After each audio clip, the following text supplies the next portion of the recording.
According to rough estimates, India has between 30,000 and 40,000 working ventilators, which experts say will be very inadequate in case there's a surge in COVID-19 infections. In approximately 5% of cases worldwide, patients have needed hospitalization in intensive care units with acute breathing problems. In Italy and in Iran, health facilities have been overwhelmed with the high volume of patients who have needed intensive care. Well, today we're going to be talking to Professor Divakar Vesh. He's the CEO of Agva Healthcare, and his company, it seems, is working right now to manufacture more ventilators. Professor Vesh, thank you for speaking with NDTV. You've tweeted about what your company is trying to do. Give us a sense. We believe you're making 20,000 ventilators and you're trying to produce this within the next 1 month. So yes, what we're trying to do is we are trying to make ventilators as fast as possible. And right now we have come up with the challenge of making 20,000 of it in another 30 days. It is a big feat of, overall production because at this point of time, we are facing with new challenges every single day. Right now, as we speak, the workforce is stuck at the borders because there are a lot of people who are coming from Delhi, Gurgaon, from Noida. So they're stuck at the borders, and we are trying to get them off and let the police know that they are coming for the healthcare services at the very same point of time, because manufacturing a ventilator is just not a single company's job. There are multiple companies which are involved in it to give us the manufacturing facilities like 3D printing. Whether we talk about metal fabrication or the packaging as well. So these industries should be working 24/7. But at this point of time, it is very difficult for us to actually get these people on board with us because, everyone is scared. Everyone wants to go back home and, stay safe. And the biggest problem right now is a lot of people have already fled to their hometowns and they're not willing to come back to Delhi where we are actually manufacturing it.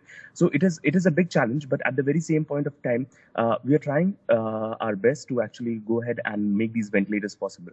One very big issue that we are trying to, you might have seen in my previous tweet as well, is that all the flights are stuck. So all the freighters are stuck. And we are getting some of the parts from Germany, we are getting some parts from Japan, we are getting some parts from South Korea. So there are multiple places we are also getting these parts from. The parts are ready, they are waiting at the airports, but there are no flights to bring it down to Delhi because, international flights have been cut off and good amount of cargo used to come in the passenger planes as well.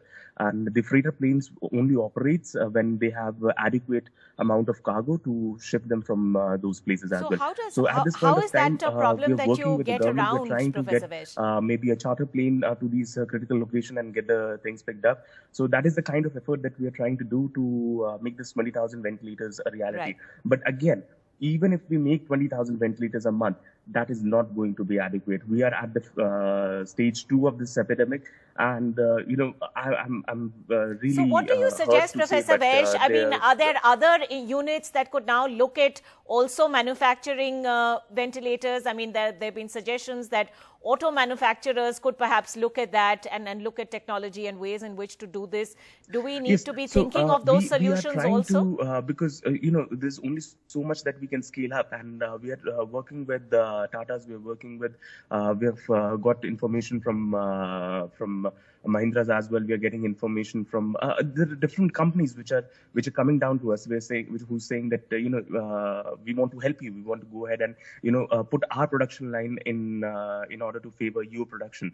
So yes, we are working with them. We are trying our best to utilize the best of the workforce. It's time that we all join our hands together. We all go ahead and make this a combined effort. This is a war.